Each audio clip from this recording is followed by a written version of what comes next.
Hello, everyone. Welcome back to week 4 of the No One Asked podcast. Thank you for tuning in again this week. And if you tuned in last week, thank you for listening.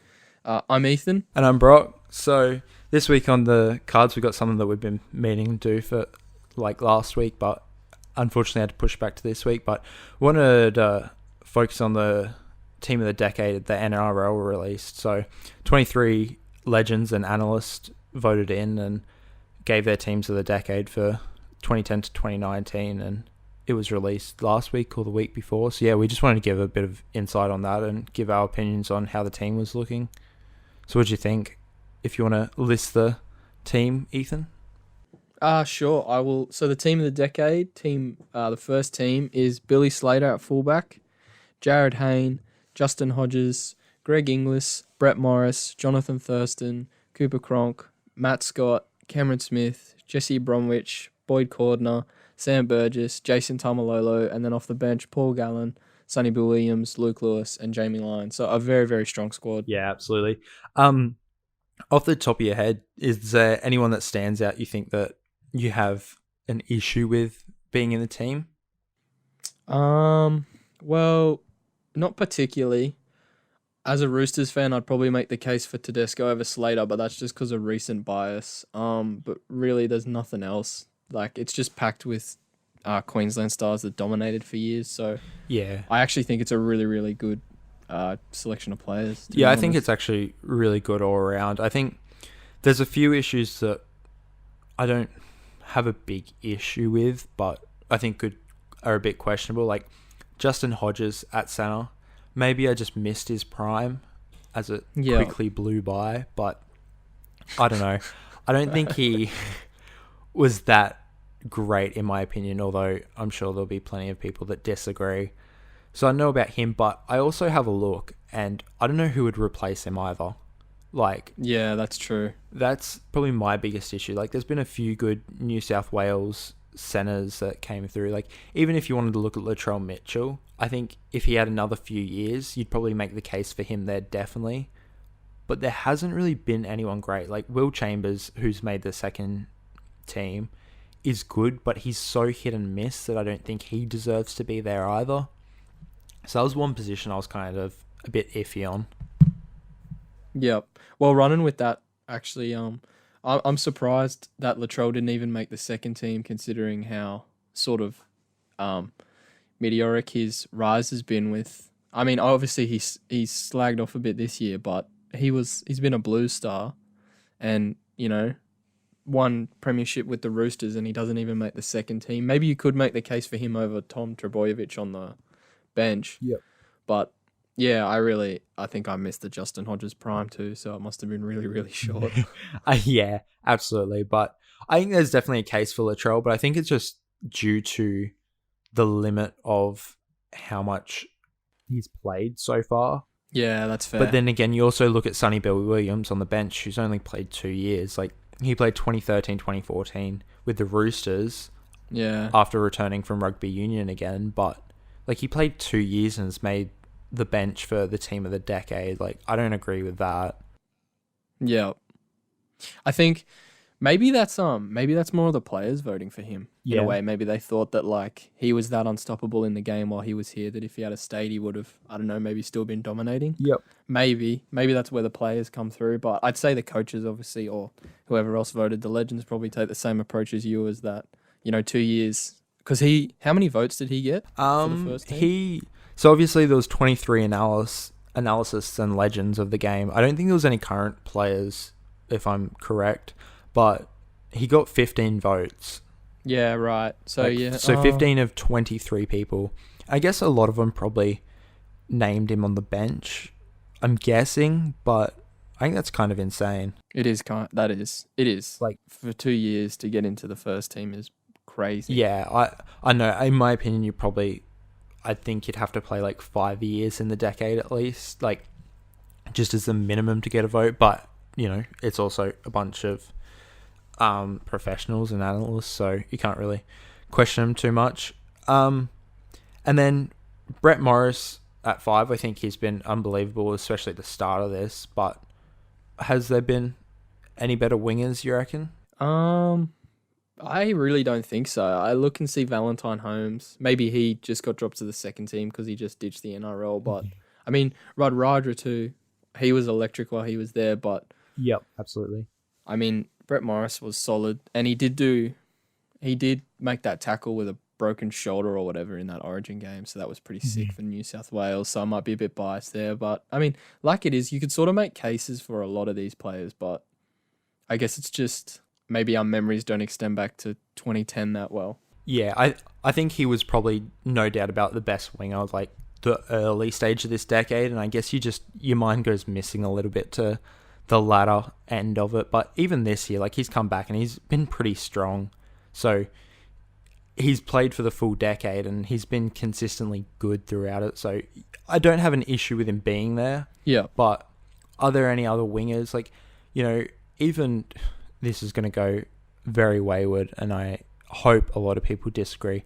But even like you look at Darius Boyd, how dominant he was in the early stages of Origin, there's a potential case for him, although the last 5 years he's been pretty useless. But that's, there's cases for a lot of people. But I think, in my opinion, you have Slater, Jared Hayne, although gone wayward in the last few years, was very dominant in the early 2010s. But those two, Greg Inglis, JT, Cronk, Smith, that's the spine of the team. There's no arguments.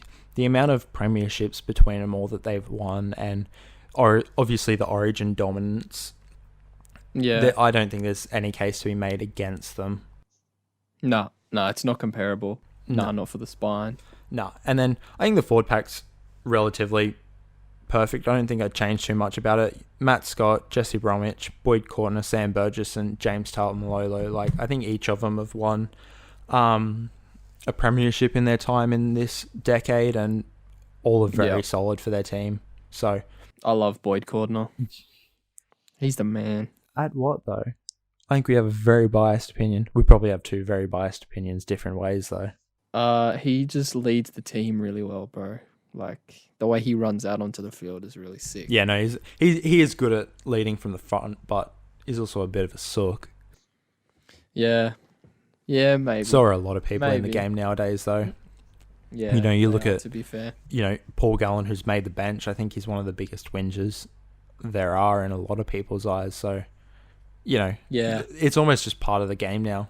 In a way, I sort of look back and like I was so ecstatic about. I'm gonna get sidetracked a bit here, but I was so happy in that Paul Gallen led Blues team that won. But I look back now and it was just like a bunch of shit stirrers and whingers. Like we just got under Queensland's skin. Like we just shit talked and were grubs. And I look at the team now and I'm a lot happier that with the Blues team that's winning now than I am with that one. But it felt good at the time after we'd got smashed for years and years just to have a team that was like a bunch of grubs. Just to win it as well, yeah. But I don't think he was part of that. I'm pretty sure Paul Gallen's gone his entire career without winning State of Origin. I'm pretty sure that's one of the things I'm pretty stoked about he hasn't done. What? Okay. Oh my I'm pretty God, sure he retired the year before they won it, maybe.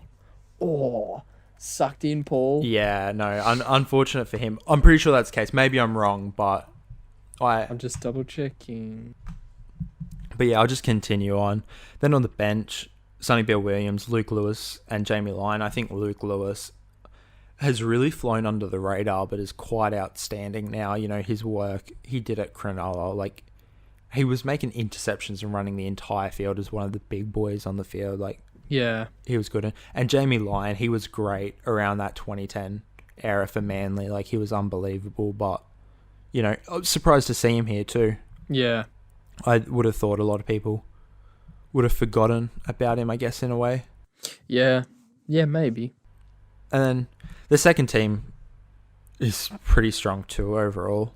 Yeah, it really is. It's like a team that could probably dominate the NRL right now. Oh, yeah, for sure. The amount Not of that the first guys, team couldn't, but... Yeah. Yeah. So you want to run us through the second team as well?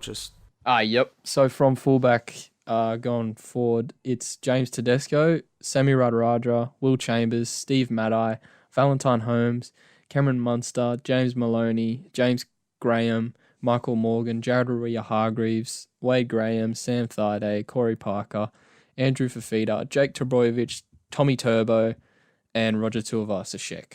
Yeah. So, like you said, another team that's full of great players. Anything Yeah. stands out to you in that team?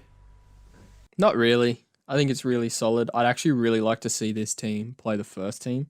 I reckon that would be an insanely sick match. I think it'd actually be, I think you look at the first team and it's just a dominant team that's like the best player in every position, almost no doubt about it.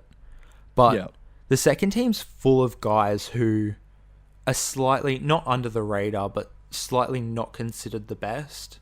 Yeah. And it's actually, I think, a lot more fun team. Like, you have Valentine Holmes, who's obviously gone to the NFL now, but he's there. Steve Maddai, Semi Radaraja, like that's a fun back three to have. Like Semi Radaraja was so much fun and just dominated. And Maddai's like a big guy who just thumped people. Like that's fun. I really want to see that. Like the centers, the wingers, and the fullback. That is such a sick like first five. Yeah, absolutely. Like Tedesco, Radaraja, Chambers, Maddai, Holmes. That is insane. It's so much speed, so much strength, and like so good in defense. I'd love to see that. Like you have the big boys in center who do the work. I think, like we've already mentioned, Will Chambers is hit and miss, but I don't see who you replace there either. So I think everyone in this team's probably deservingly there. Yeah. But yeah, you got the big centers there and then just the speed outside. It's just unbelievable. And then the halves, Cameron Munster and Maloney. I got no issues with that. I'm surprised a little bit to see Munster there so quickly in his career. But I, in my opinion, and maybe we can talk about this for a second, but I think he's probably going to be one of the great halves in this next decade. Oh, yeah, for sure, man. I agree. Like, that series that he come in for Queensland, I think it was his first one, maybe his second. I think, I'm not too sure which one, but just the calmness that he come in and, like, played with, like, nothing rattled him. It was like he'd been doing it his whole life. I reckon he will become one of the greats. And being set up in Melbourne is going to help him with that, but... Oh, absolutely. Like, you can't ask for a better start than to be learning from Cronk, Slater, and Smith, and then obviously to have Craig Bellamy coaching you, who I think's, either one or two for the greatest coach ever. Like, yeah, you're set up for brilliance to begin with. So I don't think anyone who was offered to go play for Melbourne would ever deny that. But yeah, like you said, he just looks so calm and collected already, and like he's been playing with his entire, a 10-year career and has that much experience. Like, he's good. And then, looking at Maloney is one of the greats of this game. As much as he's a grub, he's so fantastic. And, you look at him this series for the Origin and the few that he's won, he's the one leading the pack and he's the one doing the work and setting him up for success. So, yeah, Maloney week to week may not be the best player, but in those big games, you can't beat him. No, you can't. And he actually had I really reckon him coming back into the squad over Cody Walker won us the Origin this year, just for how much he sort of covered for and made Nathan Cleary pick up his standard of play. Yeah, I think personally Cody Walker just didn't belong there. Like, he didn't deserve to be there. I think he scored like 6 tries in the first 5 games, or like there was some like pretty good stat for him, but it was like, you also don't want your halves to be scoring the tries. Like, they should be having that playmaking ability, and scoring tries isn't going to cut it from half in Origin. But I think it was just bleeding new people into the squad. I think after Fittler won it last year, it was kind of like, let's set up for the future now, which I think is awesome. Like, that's what I was really stoked to see both sides of Origin do this year, to readjust, get rid of some of the old heads and start bleeding in a new talent, like a new range of talent. So it was actually really fun to watch this year. It really was. I'm keen for next year's one. Yeah, it should be interesting. And then the forward pack, James Graham, Michael Morgan at 9, Warrior Hargraves, Wade Graham, Sam Thaiday and Corey Parker. So I think a few people might be questioning why Michael Morgan's at 9. I did a little bit of looking, and he's at 9 because there was no other person that got a vote that had ever played hooker. Really? Yeah, because all the votes went to Cameron Smith. Like, it was unanimous for Cameron Smith, Greg Inglis, and JT.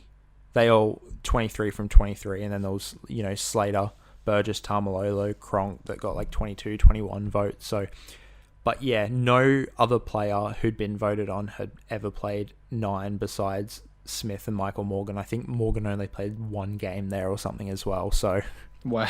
they were almost forced to put him in there, which is interesting. But the rest of the forwards I think are good.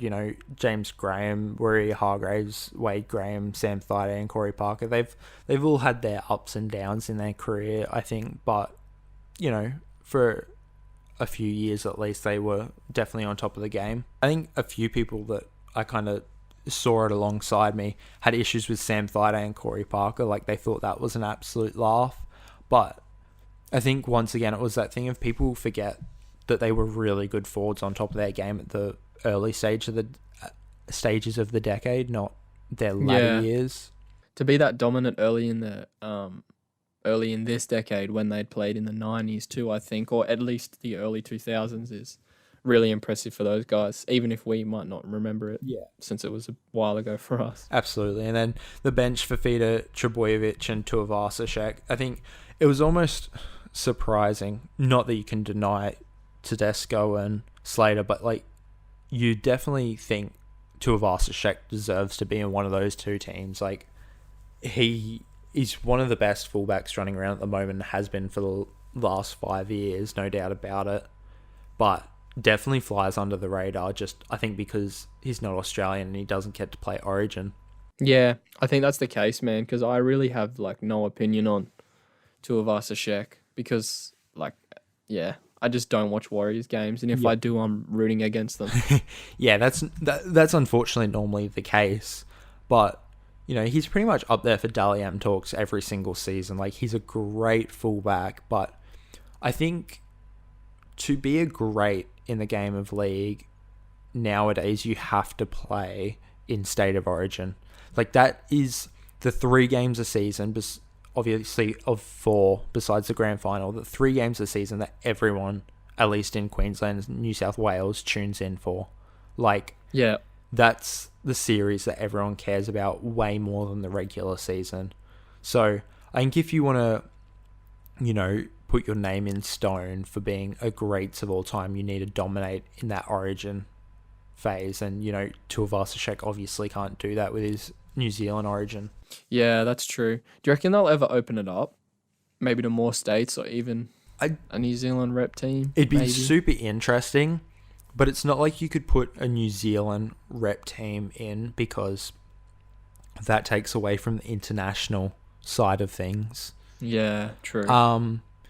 And, you could do different states, but I don't think any of the other states really bleed that many people into the game or care that much. Yeah. Like, you look at the amount of people who play in each state, each sport, like, besides Queensland, New South Wales, league doesn't have that much to show. Everyone else, I'm pretty sure Northern Territory, Perth, South Australia, Victoria, like, they all care about AFL way more than league. Mm. And maybe that's just distribution of teams, like AFL actually gets to those places.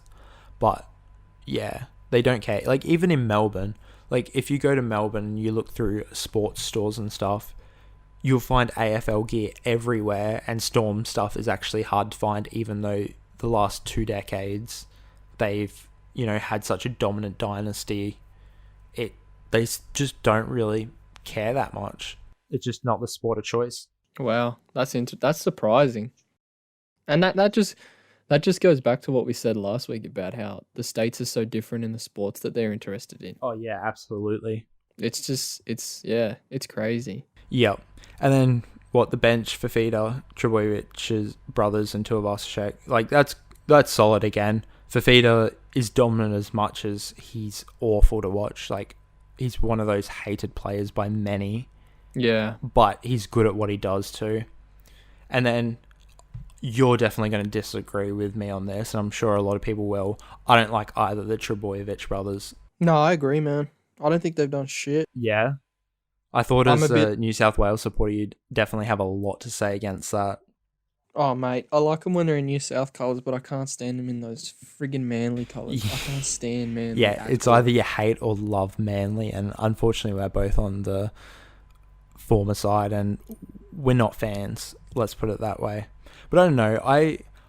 The way I see it, Tom Trebojevic, like he was good in the first game of Origin, but the second game of Origin where he got his 3 tries, but I don't think he's that good. Like I almost rank him the equivalent to Corey Oates, and they're Yeah, not that talented. They're just a winger who's a big boy, good size, and can finish off a try, yeah, that's fair. which, you know, a lot of people may not agree necessarily, but that's just the way I perceive it. And Jake, I haven't watched enough of for one, but when I do, he's usually sooking about something. Like, he has a face that looks like he's always whinging, to be honest. Yeah, yeah, that's true. So, no, that's I my think opinion on them.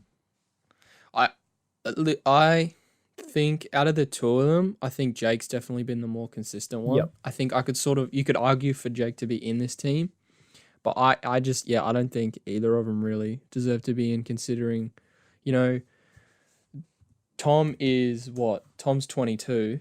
He's been playing for Manly for 4 years now. I'm not too In sure. that time, yeah, I'm just double checking now. I don't think that Manly has made it to the finals in that time.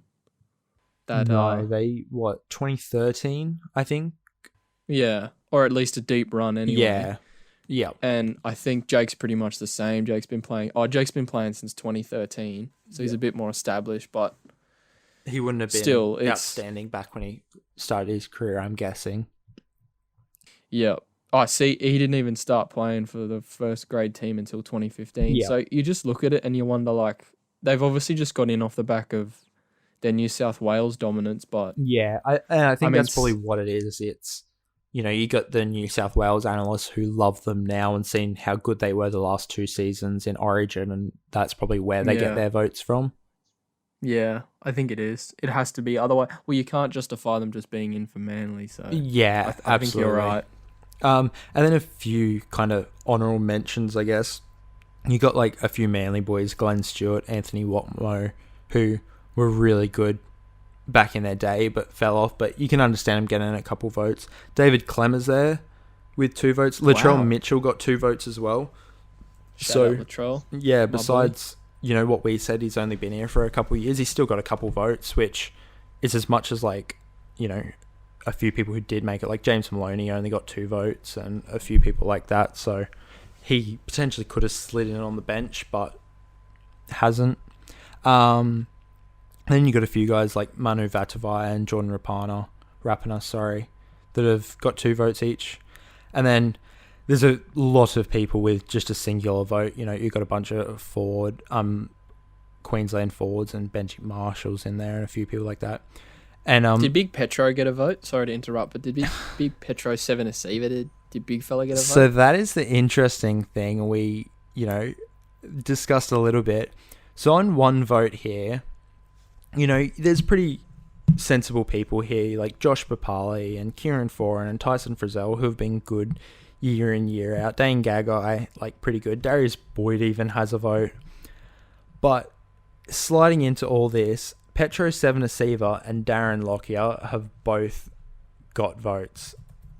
Wow. Just a singular vote for the both of them. And I think if you just want to quickly have a look at this for me, I'm pretty sure they both only played in 2010. So they just slide in. Darren Lockyer, he retired in 2011. 2011. So two years. Yep. And Sevenasiva, I think, would be about the same. You know, he was a really good player. Both of them, like, you know, Darren Lockyer, you can't take that away from him. One of the greats of Brisbane Broncos. Like, he's been outstanding for many years for them. And, you know, Sevenasiva, one of the greatest forwards I remember as a youngster watching Origin and watching the Broncos. So you can't take that away from him, but to make the decade is interesting. Yeah, And yeah, Petro played until 2012, so it is like very interesting for them to get votes. I'm not gonna lie. Yeah, but they both come from Steve Renouf, who is an ex-Broncos player, so I reckon there's a little bit of bias that I'm assuming he played with both of them and probably loved playing with them, so that's probably where the votes more so come from. But yeah, it's interesting to see few of the people who did get votes who didn't make the team as well. Yeah, it is. It really is. Well, actually, Steve Renouf only played for the Broncos. He played for 11 years, but he only played till 1999. Does that match up with playing with those two? Well, I've got it here. Seven Seaver started in 98, so there would have been a little bit of crossover there. Yeah. And I'm assuming once he might still have things to do with the club, so he might still be around the club and got a lot to do with them, and was maybe a trainer or something like that. And Darren Lockyer started in 95, so he would have played a few years with him. But yeah, I think that's where that come from. So yeah, that's pretty interesting. I think we both agree that's a pretty accurate team of the decade, both first and second. And it'd be interesting, if a computer could simulate and have like first v second team, see how that went out. That'd be pretty interesting. It would be. It would be really interesting. I'd love to see this game. I think it'd be you obviously got one team which is much better, but another team that would be so unpredictable, like just great players in each position, but never got the full recognition, I guess. So no, it'd be good. It would be. I'd be interested to see how Munster goes with Morgan at 9. If this team ever maybe you need played. to replace Morgan at 9. Maybe throw him to the bench and put an actual 9 on. But yeah, it'd be good. It would be. So on to the next topic. What do we have, Ethan? We have a fan request for some MLB, some Major League Baseball, some opinions that we have. Yeah. Do we have any? Yep, so that's what it was, just a bit of feedback we've got, which we greatly appreciate, so thank you for that, and anyone else who just wants to know our general opinion on any topics or anything, we're super down to talk about that, whether you just want to keep it in private or you want us to talk about it on the podcast, we're down for it. So yeah, we've just been asked just our opinion on the Major League and what we think about it. So do you have any opinions, I guess you'd say, Ethan? Anyone you're a beloved fan of? Mate, I'm a Yankees fan, mate. Through and through. Oh, totally. You Up wouldn't the believe, Yanks. man. I love Yankees. I've loved them since I was born. You wear their hat every day. I definitely haven't bandwagoned because they've got Aaron Judge.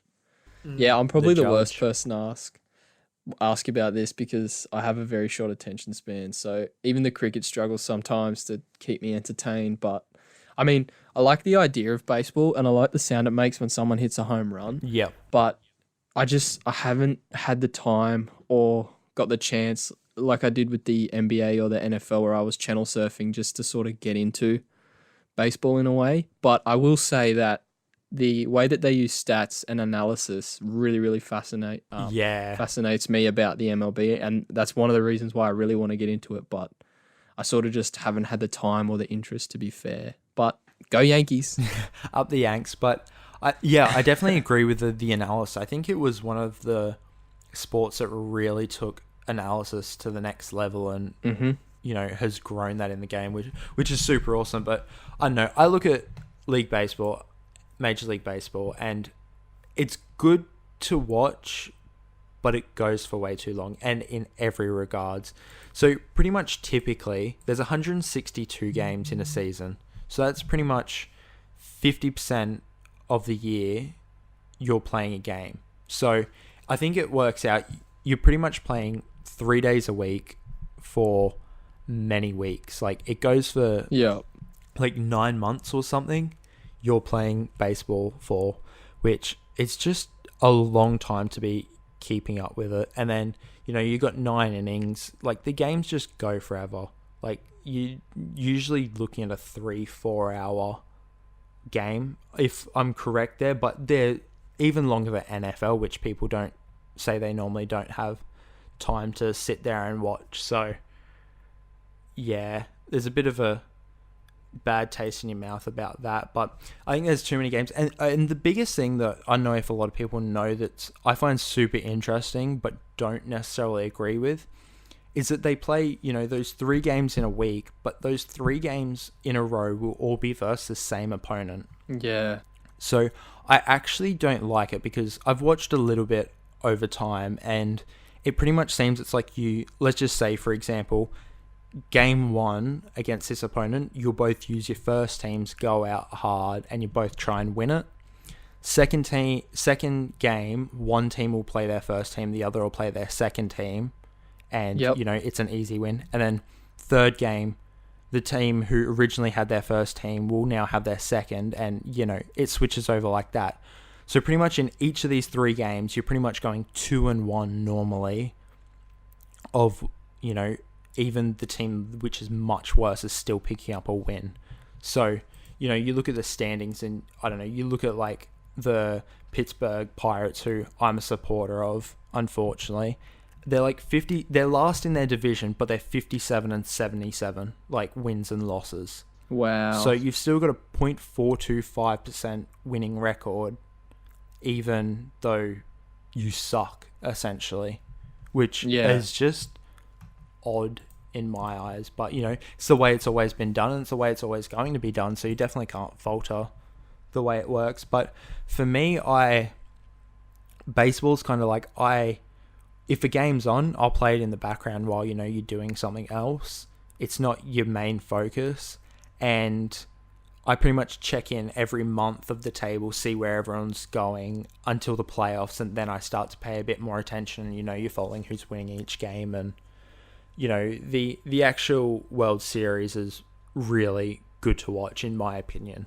Yeah, it is. I have watched a World Series game, and it is phenomenally exciting. Yep, it's really exciting. To finally get to watch like the 2 best teams in the league is good after seeing so many rubbish teams play. Like, not to be rude, I guess, to anyone who does love it or anyone who plays the sport. It just, there's a few exceptional teams like the Yankees and the Red Sox and the Cubs and, the Astros and the Dodgers, but outside of that, it definitely takes a step down. But that's the case in any sport too. Yeah, exactly. I feel like in a way though, the MLB is sort of set up that it's not set up in the same way as the NFL and the NBA, where everyone wants to get better, if that makes sense. And now, obviously, this is just outside looking in, but because I don't have too much knowledge. But I mean, like, while you were talking before, I just had a look at the Baltimore Orioles, who I obviously haven't heard about being in playoffs recently. I don't know if they have, but I'm just assumed that they've been one of the worst teams in the league for a few years. Now, their average attendance at their 40,000 seat stadium is 17,000 people. Now, their total payroll is $72 million. All it takes for them to pay it off in a 126 game season is they get their average attendance at $33 a ticket. So basically, you can be a terrible baseball team and still be really financially secure, which doesn't happen in the NFL or the NBA because, you have a lot less games to obviously, make money off. And then you think about the 3 or 4 hour broadcast, that's a lot of advertiser money in that too. And then, I just think how big the baseball rosters are, it must be hard to draft and improve a team. Same way it is in the NFL, really. Like, it's hard to completely turn around a team. So, I don't know. I think that's one of the things why it's hard for me to get into, because it's not as much chop and change. Like, one player doesn't change a team that much, and if they do, they sort of stay there for a few years and then leave. But that's the thing, too. Sense. Like, so I went to a game back in 2017. It was actually the last game of the season between the Yankees and the Blue Jays. And it finished 1-0, so it was an utterly boring game.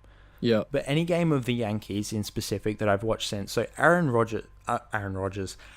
Judge had his breakout season the year before, and then I watched him the year after. Or maybe that was his rookie season. Like, he was exceptional, and, he had outstanding home run rates and, was really proving himself as one of the greats to be coming up and through. But it came out, he walked out, everyone in the crowd got super hyped for it because it was at Yankee Stadium. Everyone was prepared. They're like, yes, this is going to be awesome. And the Blue Jays just threw balls they just threw 4 balls, let him walk to first base, and then just got the next guy out or the next 3 guys, and nothing happened, and they didn't even get a home run in the entire game. Like, it's just, the thing is, like you say, one person doesn't change a team, and it's for that reason. If you want, there's no negative to you just throwing 4 balls, which for anyone who doesn't know is just essentially there's a pitching box that they're allowed to throw in, and if they throw outside that and the batter doesn't swing, they just get a ball. You get 4 of those, they walk to first base. Yeah. And if you, it's just a straight up tactic. If there's a good player walks out, you just throw 4 balls, they walk to first base. You know, there's your home run threat gone. If there's loaded bases, it's kind of like whoop-de-doo. Yeah.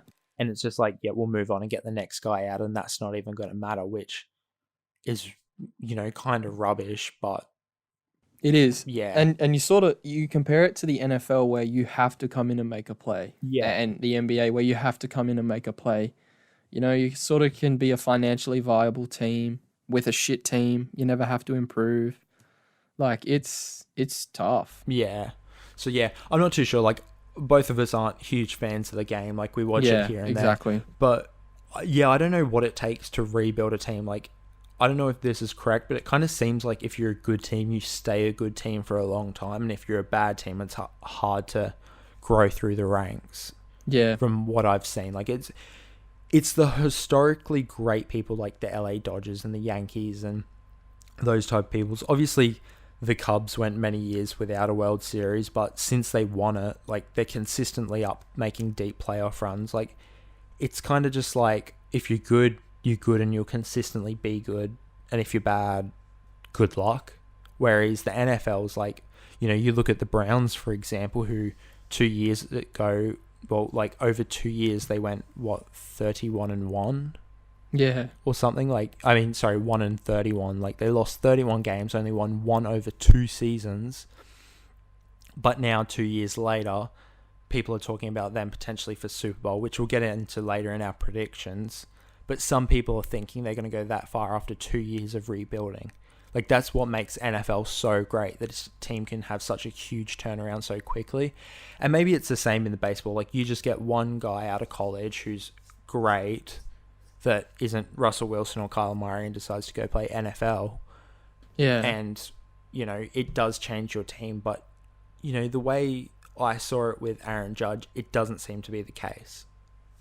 No, it doesn't. Do you reckon this is a bit of a radical idea? And I don't know if anyone that follows, I'd like to hear what you think. But what if you just like split the whole league into 2, halved the amount of games that get played in a season, and it's like the top teams playing off, and then, you know what I mean?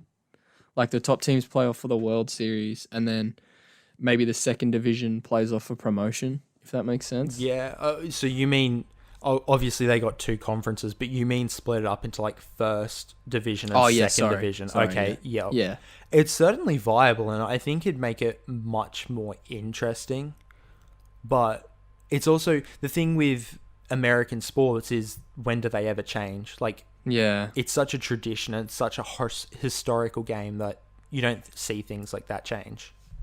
Yeah. No, you're right. But like you said before on the podcast, and you said to me before, the fact that people go out there and purposely throw games, or well, not purposely throw, but like, you know, like you said with the 3-game rule, where like there's one team will play their first team and the other will play their second, and shit like that. And then, you know, how you can just throw a team out of the game because they've only got one good batter. I feel like if it was the best teams playing against the best teams, maybe it changes and it actually becomes a competition. But I feel like the season's just too long. Like, I 100, like, you know, I feel like if you follow the MLB in a way, the way that I'd have to follow it is I'd have to look at it every 10 games or look at it every month like you do, because one game to me at the time wouldn't feel like that much, because there'd still be 80 others to go or 125 others to go. Yeah.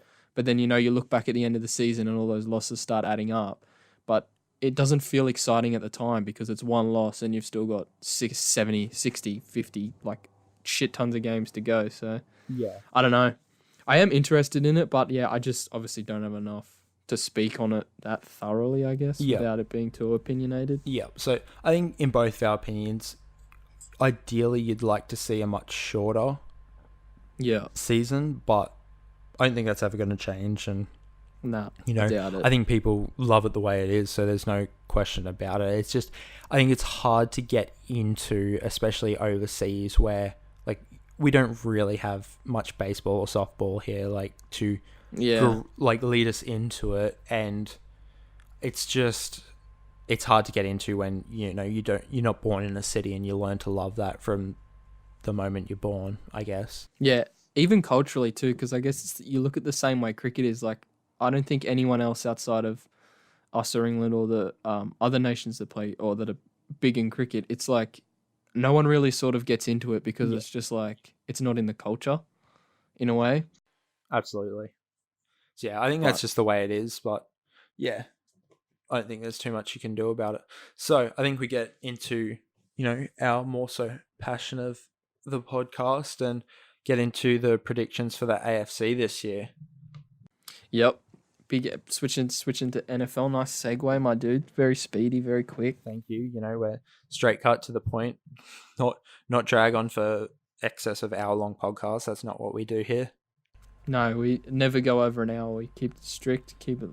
Yeah, we're on strict deadlines every single. Yeah. Like we have to cut down the time we speak. Just because it's that crucial. Yeah. All right. So I think we're going to start off with the AFC South because, as a lot of people would have seen on our Instagram, and if they haven't, go to no1asked_podcast to look at our Instagram. We posted that Andrew Luck, who was, in my opinion, a generational talent, has retired early. So I think that spins it's a huge curveball to the AFC. But yeah, what do you think of the early retirement?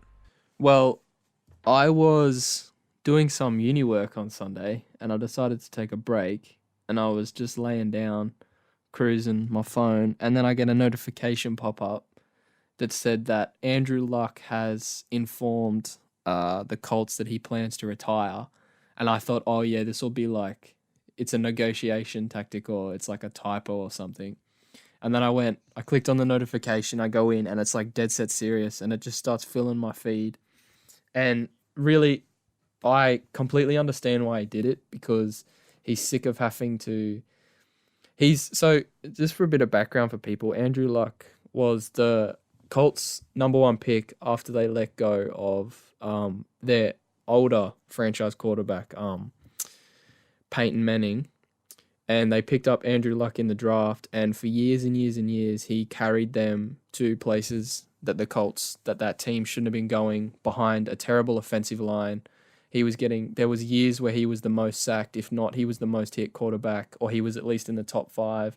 And obviously the wear and tear affected his body. He's been battling shoulder injuries or knee injuries or ankle injuries or. Oh, it's been a consistent run of injuries, and it almost came as no surprise. Consistent run of injuries, like you were saying, since he lacerated his kidney in 2016. So yep. So if I quickly run through over the last 6 seasons, he's had torn cartilage in 2 ribs. He partially tore his abdomen, a lacerated kidney. He's had minimum 1 concussion, a torn labrum in his throwing shoulder. So that's what sat him out the entire of the 2017 season. And he was the comeback player of last year.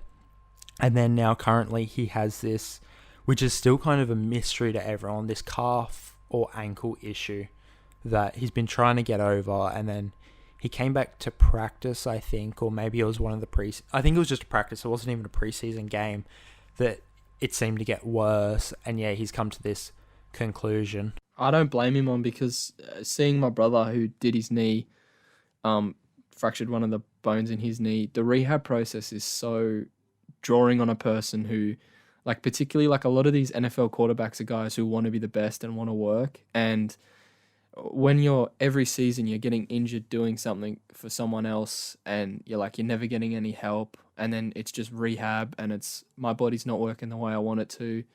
you can see why it would weigh him down, and I completely agree with. I completely support his decision. Not that I have any say in the matter or deserve to, but his decision to step away from the game and take some time for himself and for his family and stuff. So, what are your thoughts on that? You certainly have to respect his decision. I think, like you said, with the rehab program, and that's what is kind of the reason why he's retired. Like he mentioned in his conference, which I think anyone who's interested, go listen. That was really good. Like it covered everything. So it was awesome. His goodbye conference, I guess.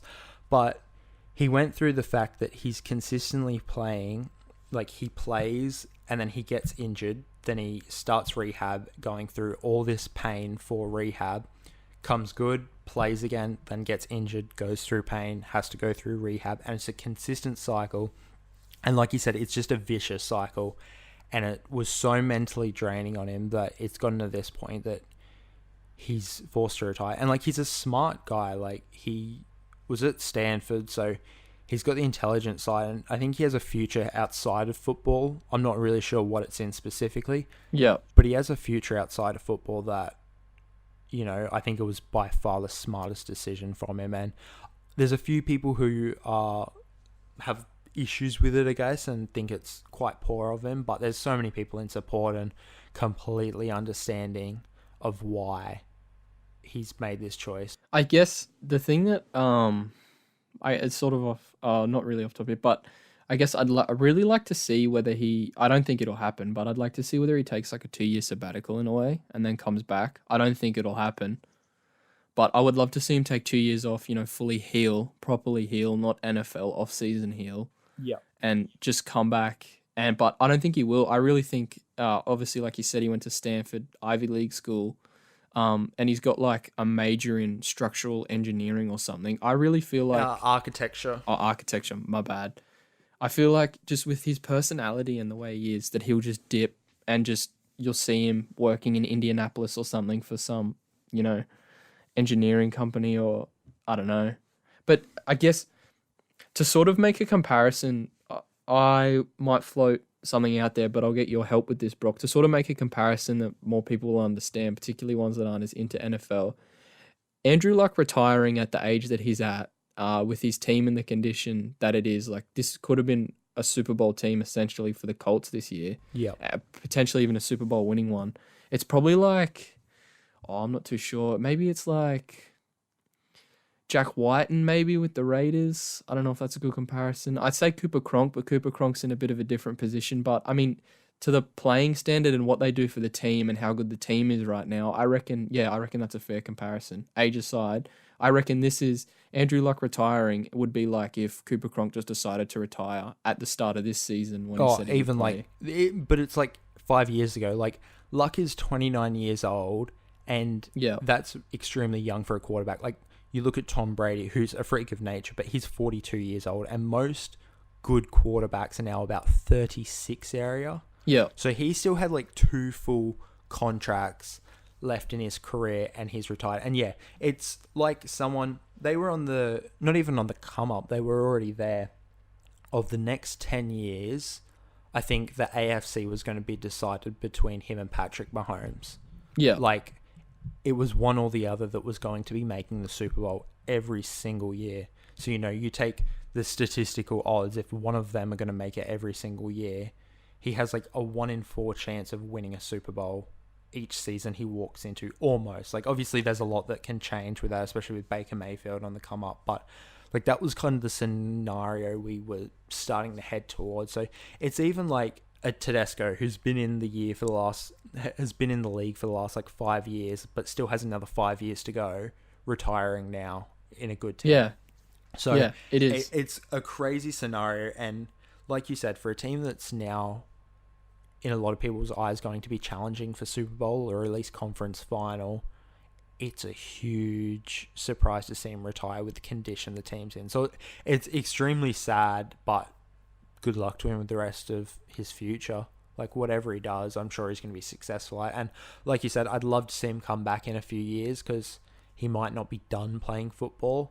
It's just he's lost the passion for it now and doesn't want to continue to send himself through this pain and so on and so forth. I agree. I really feel like if his not to say it's not genuine, but if he never comes back, I feel like that does so much for the game by saying that the like even the best players at the peak of their career or nearing the peak of their career with like really good teams are like not afraid to say, well, football has or NFL has ruined me.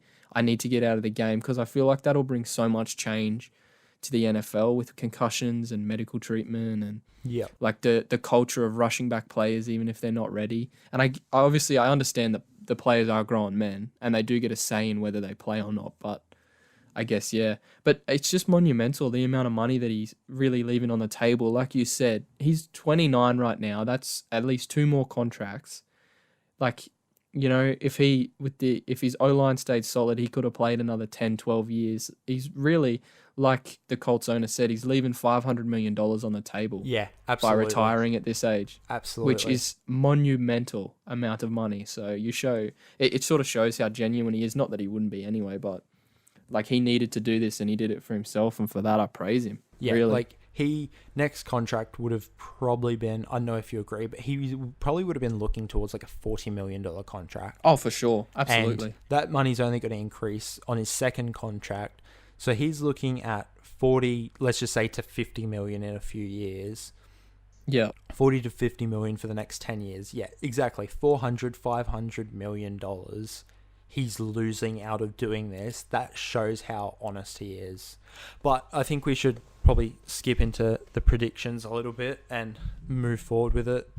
So, I guess we'll start the predictions with the AFC South. Yep. And in the AFC South, I'll have the Texans going 10-6. I have the Colts going 10-6. I have the Jags going 7-9, and I have the Titans going 5-11. Yep. And one of the things I'm actually going to say about this division is, sort of in a way, it looks like a reject shop version of the NFC North, which has the Bears, the Packers, the Vikings, and the Lions. This has a lot of teams that were dominant and have lost pieces from a few years ago, and obviously, it's going to be a really competitive division. Obviously, not probably to the same standard as the NFC North, but still a very competitive division. So I'm keen to see what unfolds in this one. Yeah, I certainly agree. It's a very even division. It's definitely not at the standard of the NFC North, but it's a lot of even teams. And I think, especially with the Colts losing Andrew Luck now, like they got Jacoby Brissett coming in, who is widely regarded as the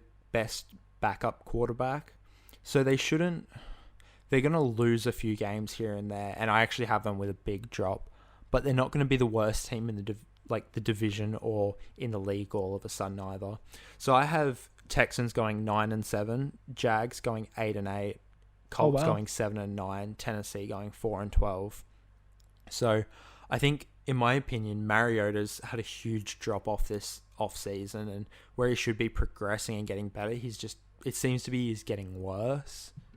So I see them having a big drop, but I also look and I go 4-12 seems very low for Titans, but that's just the way I feel like the schedule's headed towards. And I think one big thing I want to make mention of quickly, the way the schedule works, you have to verse an entire division potentially, from the opposite conference, and this division have to verse the South of AFC, which is the Falcons, the Saints, Carolina, and Tampa Bay.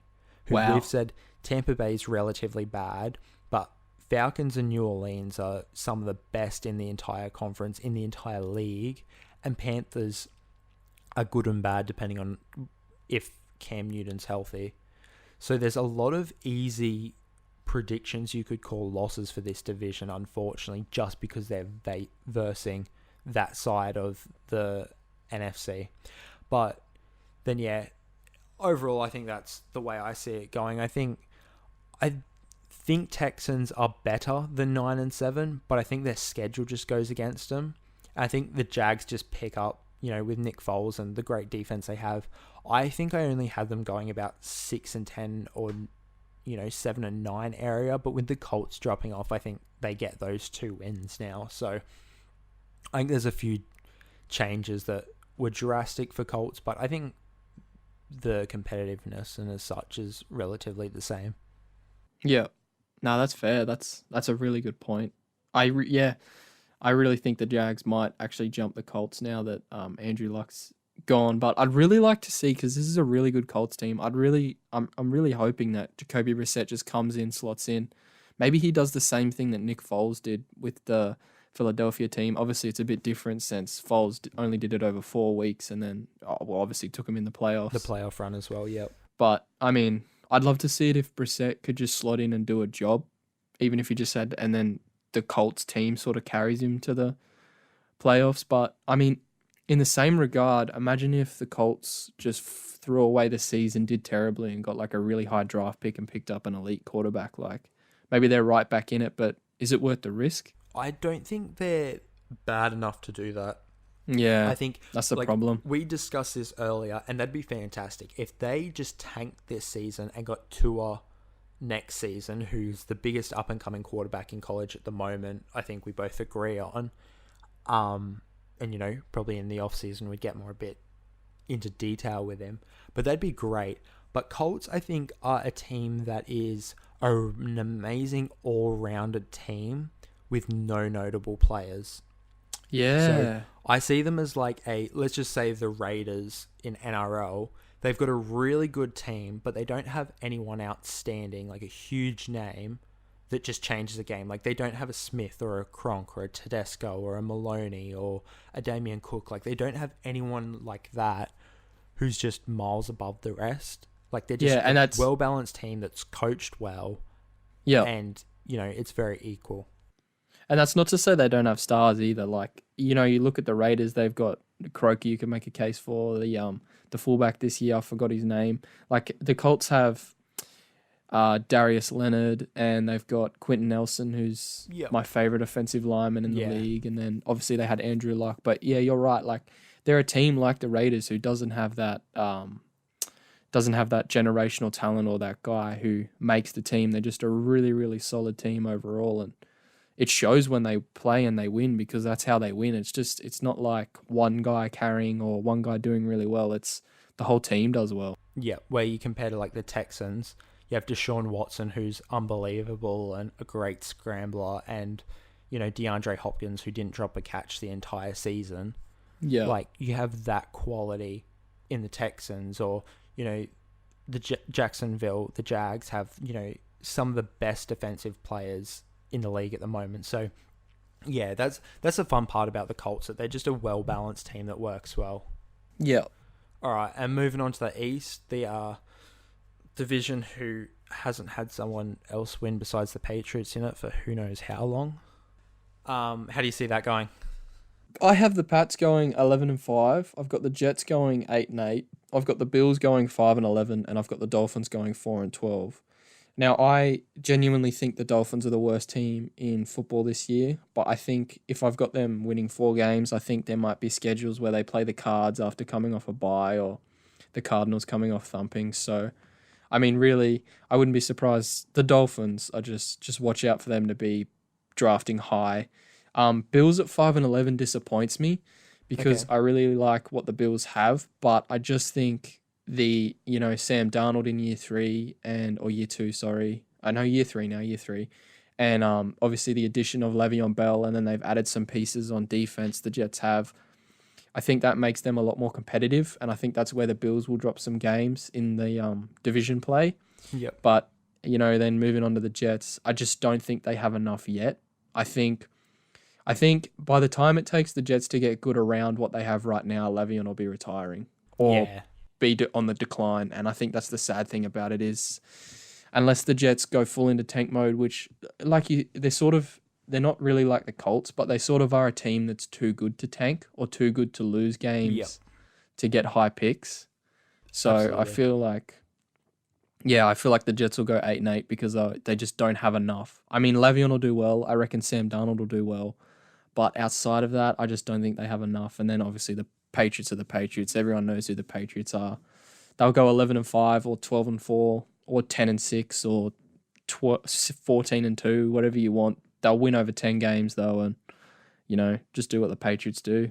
Yeah, absolutely. So I think we actually, probably one of the few divisions we actually disagree a little bit on. It's just more the middle of the pack. So I have New England going 13-3 and finishing the top of the entire conference. Wow. Then Miami going 2-14, which I think was equivalent to yours. And then we have Buffalo and Jets swapped round. So I see Buffalo going 8-8, and I'd like to see them even going 9-7 potentially, but that's probably a bit too much to ask. And I have Jets going 6-10. Wow. But I'm super interested for this division because Yeah, it is. Miami this week have announced that they're going to have Ryan Fitzpatrick starting instead of Josh Rosen, which could have been fun. Like Josh Rosen, Sam Darnold, and Josh Allen have all come out of the exact same draft last year and are now all in the same conference together. So that would have been really fun to watch them all play against each other. But, you know, we're not going to see it with Fitzpatrick for the time being at least. But I think Buffalo have an awesome defense building at the moment. And Josh Allen, I actually really enjoy Josh Allen. And I think his game's going to change a little bit. But Josh Allen's been like a big scrambler making huge yards or a toss it deep and, you know, making big plays. And I think he's just getting a team that's starting to come together that is suited a little bit better. And he, you know, like Cole Beasley's come in, who is going to shorten the game up. And I think he's just going to have a much better all-round game this year. But Buffalo and Jets are probably two of my ones to watch. I don't think either of them are going to make playoffs at all. I think the other two divisions are way too strong. But they're definitely going to be good to watch, you know, the up-and-coming quarterbacks and the team building around them. Oh, 100%. I agree with you on that point. Yeah, I mean, like you said, you can make cases for either of us switching our predictions for what we have. But, yeah, I really think, yeah, you're right. You're right. I think it's pretty obvious. Patriots are going to win again. Yeah. You know, what their record is, it doesn't really matter. They're going to win it. Miami are going to be one of the worst teams in the league, and Buffalo and Jets are going to have good seasons, show promising signs, but maybe next year's the year one of them make the playoffs, but we can only see. Yeah, exactly. And where do you want to go next? I say we go to the West. The West? Because I want to save the North for last. Yep. All right.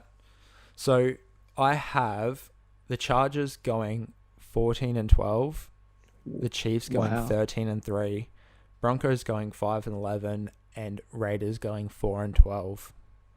Wow, very different to me.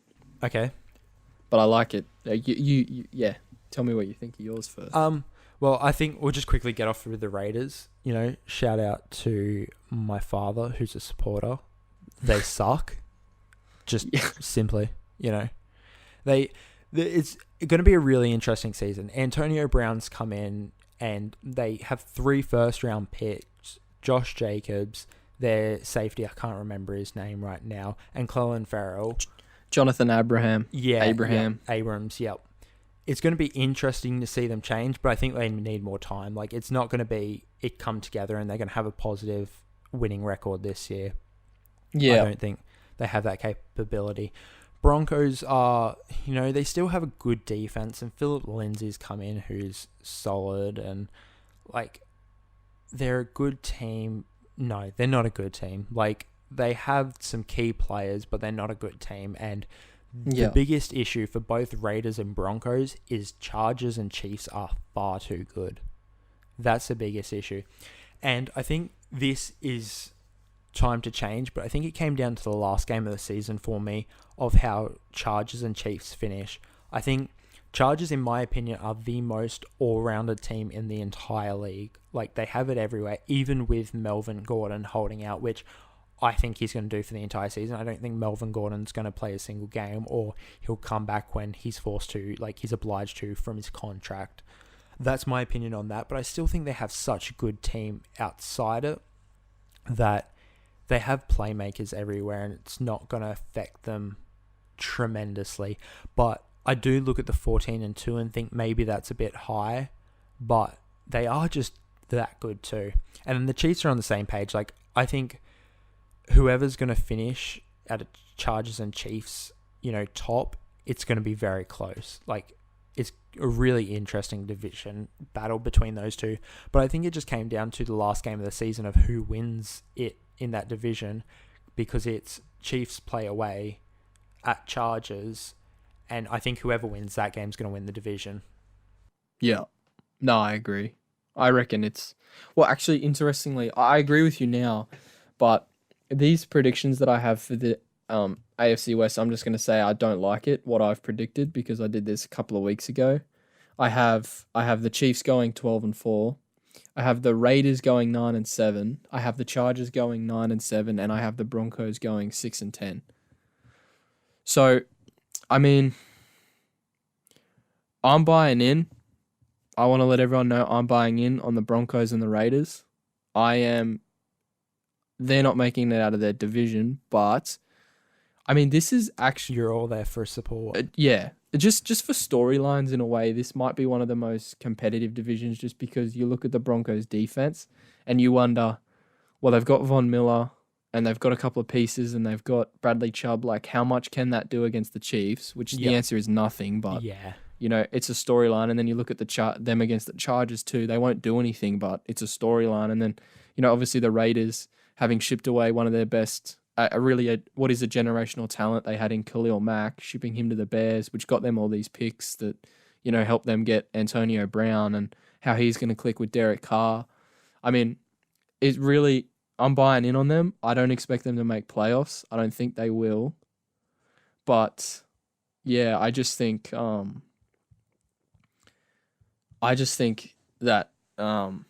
yeah, I don't know what I'm saying, but yeah. I think maybe I'll half try and convince you otherwise. I just look and go, they haven't performed well the last few seasons when they had Amari Cooper and Khalil Mack, who have both gone to the Bears and Cowboys for first round picks. Woo woo. And yeah, which is great for Cowboys and great for Bears. But I don't think they've had satisfactory replacements. Like, Clarence Farrell doesn't replace Khalil Mack in defense, and No. Abrams is there. And I'm actually quite interested to see how he goes, because he's very cocky, very out there, and he's got that personality that you enjoy watching in the NFL. Oh yeah, 100%. And you can see that in Hard Knocks, but I don't think he changes the game either. And then that's fair. they have brought in Antonio Brown for super cheap, which is unreal business from Gruden. But how many seasons has he got left, in all honesty? He's probably only got the rest of his contract, and then he's probably retiring. And he's already got that many niggles and, complaints before the season's even started. Like, you go through, he had issues, for anyone who doesn't know, he had issues with his helmet. So the league changed the standards you needed for the helmets, because there's so many concussions, so many head injuries, that they updated the standards for the quality of helmet you have to wear. And his fell under, didn't pass testing, as well as people like Tom Brady and Aaron Rodgers. Those people didn't success, like, they needed to get new helmets too. But Antonio Brown was threatening to retire from football over this.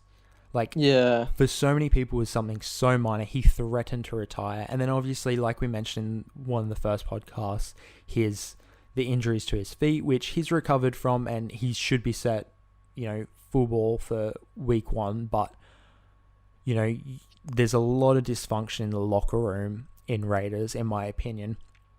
And I think it's, either they're going to be there for something to prove and potentially prove it, or it's just going to be huge dysfunction and it's all going to fall to bits, which I think I predict happening. Yeah, that's fair. For the value they got for their draft picks, I don't think they've drafted or replaced sufficiently. Like, that's what I'm trying to say with the Raiders. Yeah, no, that's a good point. That is a really good point. I think from watching Hard Knocks, I know it's not games and it's not anything, but Cleveland Farrell doesn't look like, and this is obviously a take that I'm sort of regurgitating, but he doesn't look like a number 5 pick, and he doesn't look like he's going to change the defense. No, not at all. I think, and your point about Abrams too, I think Abrams is going to be a really good player. I think he will, but I don't think he's a sort of like Jamal Adams guy. No. If he was going to turn into be, I think if teams sort of projected him to be that, I think he would have got taken way earlier than the second round, or was he late first round? He was second. No, he was late first round. He was Josh Jacobs was the 25th pick overall. Yeah. But yeah, he was first round because he was one of their 3 first round picks. Yeah. So yeah, I think the Raiders defense is just too. It's not consistent enough, or it's not strong enough yet, or it's basically unproven, but it's not strong enough in that division. And I mean, I'm excited for their offense. They've made some moves on the O line, and obviously they've got Josh Jacobs and Antonio now with Derek Carr. Interested to see what happens there. But yeah, I just think I like AB, and I like how he's sort of an unproven talent who just worked and made his way up. But some of the sort of the off field stuff that caught up with him this off season has sort of, it's like a It's double continued ended from the blade. trouble. It's continued Yeah. from the trouble from Steelers that he already had, and like that's still going on. There's still comments coming out between Antonio Brown and Roethlisberger. Like Yeah. there's still, whether they're friends or not and crap like that's still coming out after he's been traded, which is just stupid. And I'm just having a look now. Jonathan Abram was 27th overall. Right. Yeah. Yeah. So But I don't understand. Like in my opinion, Clelin Ferrell went number 4 overall when there were people like Devin White, Josh Allen, who I think everyone predicted to go, and certainly in my opinion deserved to go before Clelin Ferrell. But it's also the thing of, if the coach likes him, he obviously is going to put that faith in him, and so on and so forth, that hopefully it's successful. But he did come off the back of a college championship with Clemson, but that team's just beyond belief. So it's not necessarily just down to him of why they want it. yeah, exactly. I clean forgot about Josh Allen. I didn't realize he's playing for the Jags. That makes them a lot stronger. But yeah, no, I think really it'll just be for the Raiders. It'll just be whether the dysfunction turns off and they all click, or whether something goes wrong. But yeah, I mean, I like the Broncos and I like the Raiders, but it's really just storylines. And like you said, I reckon it'll be Chargers and Chiefs in it, and whoever wins that last game goes through as winner of the division, Yep. and the other one goes through as a wild card. Yep, absolutely. They're both definitely making playoffs. It's just who's in the wild card and who gets the bye week. Yeah. But we'll move on to the AFC North, if you'd like to kick us off. I'm actually really happy with this. I've got the Browns going 12-4. I've got the Steelers going 10-6, Ravens going 10-6, and the Bengals going 2-14. Now, obviously, like I said, sort of not happy with the Ravens. I'd probably switch them out of the playoffs, maybe drop them down a bit, and put the Chargers in as a wild card. Yep. But I just think Ravens are going to be a team that I really want to watch because of Lamar Jackson. And obviously they've brought in Mark Ingram from the Saints, so they've strengthened their running game a bit. They've brought in receivers, not notable ones, but they've brought in John Brown. They've and yeah, it'll just be Hollywood Brown in as well. Yeah. Which was really good, but I think he's picked up an injury and isn't even playing this season now, if I'm correct. Oh really? Yeah. Oh wow.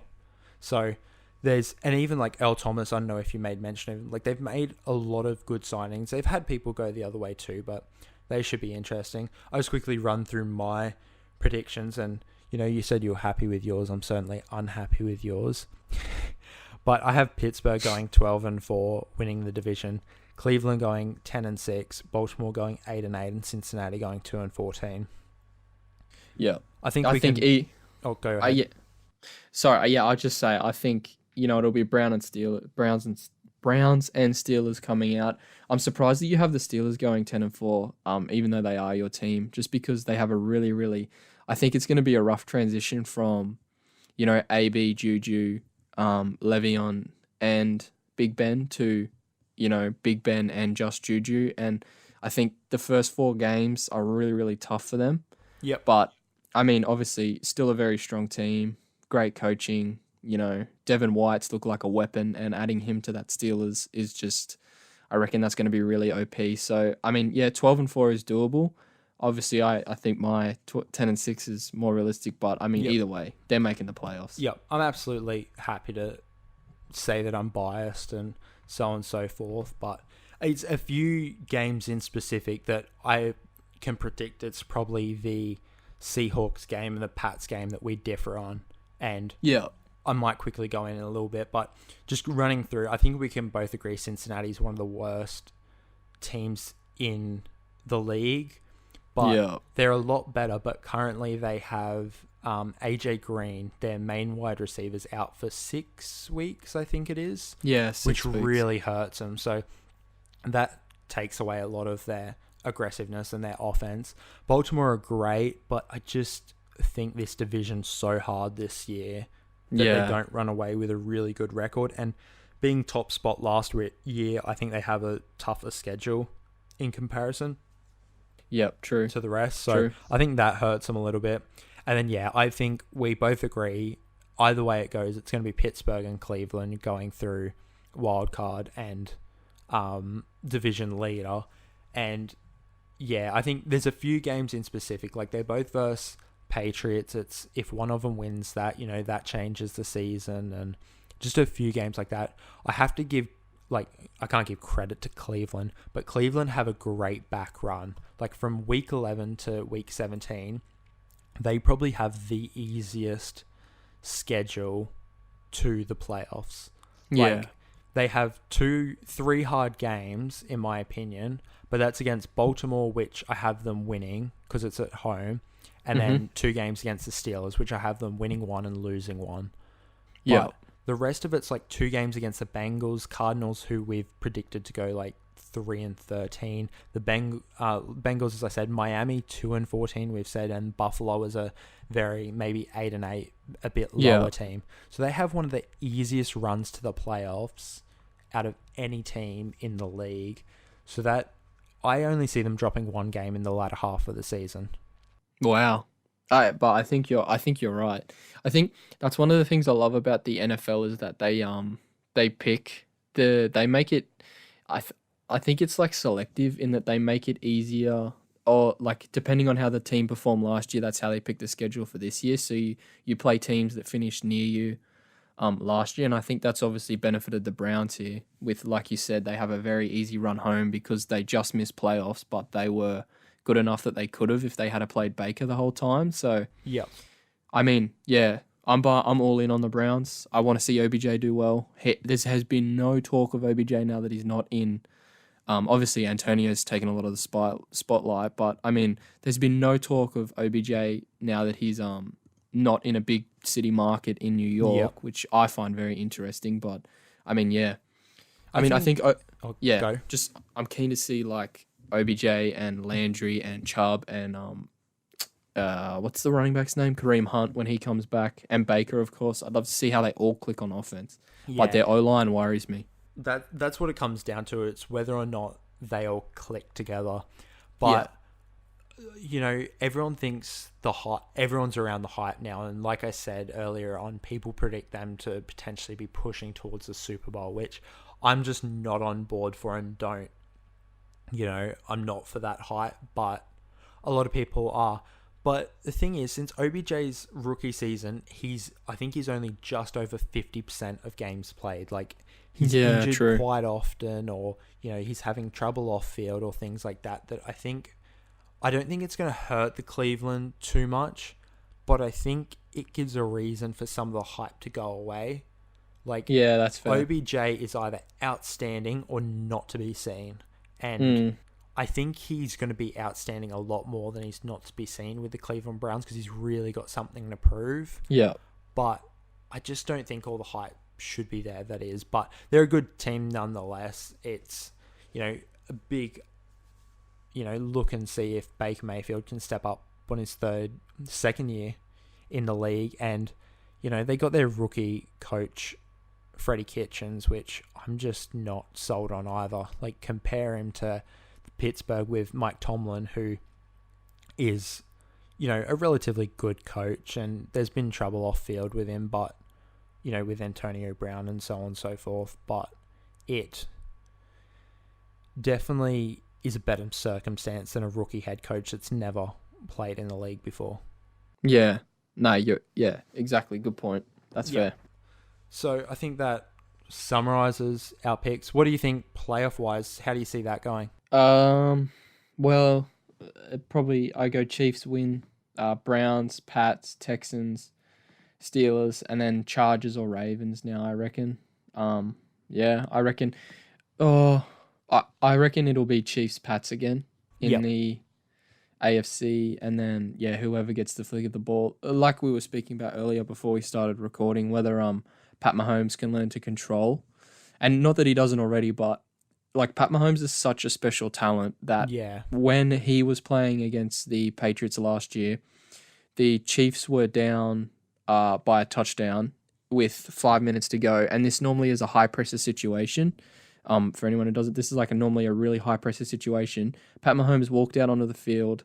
He threw a 66-yard touchdown bomb on the first play, or like second or third play or something of the drive, straight to Tyreek Hill, and they went up by 7. And then obviously the Pats got the ball back with 4 minutes to go, and you give Belichick and Brady the ball back with 4 minutes to go, and it's over for you. But that's the thing, whether Pat Mahomes can sort of turn down his superstar power, which sounds ridiculous to say because most of the time you're begging for a quarterback to turn it up more, but whether he can, learn when to check down and take maybe the 10-yard pass to Kelsey over the 66-yard bomb. But I don't blame him for throwing it. It was sick to see because you never see that against the Patriots either. Like, you never see someone just walk out and go, oh, you just scored, taking 7 minutes. All right, here's one TD bomb. Like, cop that. Yeah, and it's definitely two completely different circumstances of playing. But last season, Patrick Mahomes, we've discussed as probably being the most talented quarterback in the league now, and maybe, greatest talent we've ever seen. But he went 0-5 against the top quarterbacks last season. Yeah, he didn't win a game against the big teams besides Andrew Luck in the playoffs. Otherwise he didn't win. He versed Phillip Rivers for the Chargers, and he versed Brady a couple times, and even like Jared Goff. That was a great game to watch. What the scores was like 52-55 or something. Yeah, it was like a cricket score. That was the game of the season, so that was a good one to watch. But he has so much talent, so much flair, but he's still yet to know how to control a game. Yeah. Like you said, he needs to tone down the superstar. He's got too much talent than is what's good for him. But yeah, I agree. I think we have the same teams pretty much making the playoff: Pittsburgh, Cleveland, Houston, New England, Chargers and Chiefs. And I agree. I see a repeat of last year, New England and Kansas City going through and being in the conference final.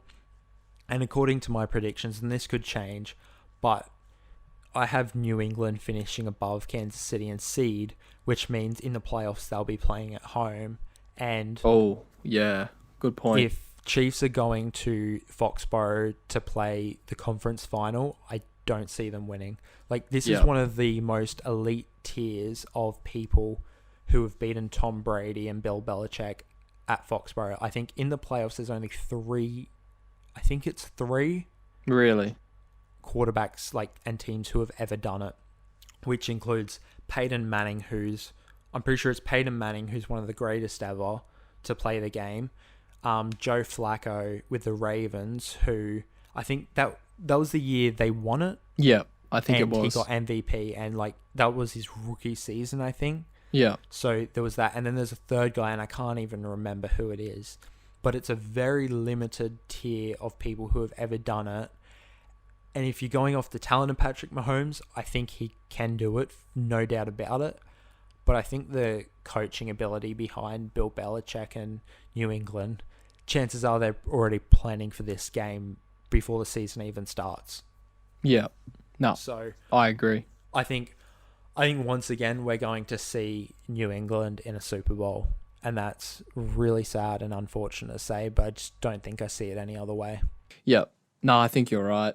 I mean, yeah, you're right. Really, it will be those two off in the I've just having a look now, and last year's Chiefs schedule was a whole lot easier than this year's too. Like last year, they were playing San Fran, Denver, Jacksonville, Cincinnati, Cleveland, the Cardinals. This year they've got to play Oakland, Jacksonville. Obviously, still teams that are a bit average, but they've then got to go and face the Lions, the Colts, the Texans, they've got to play Green Bay, the Vikings, the Chargers, obviously, because they're in the division, the Pats, the Bears. It's a lot tougher this year. I still think they can do it, but yeah, I think you're right to have the Patriots over the Chiefs, and obviously if it goes that way, then playing off of Foxborough is going to be an interesting game to see whether Pat Mahomes can enter that sort of tire of QB that can beat Belichick and Brady at home. Yep, absolutely. Well, I think that we've been going for a while now, so I think that summarizes the podcast for the time being. Yep. And finishes off. If you'd like to send us off. Thank you again, everyone, for listening. Thank you for feedback we got during the week, suggestions. Obviously keep it coming, like Brock said earlier. And like I've said previously, we love feedback. Even recommendations, anything you want us to talk about. Yeah.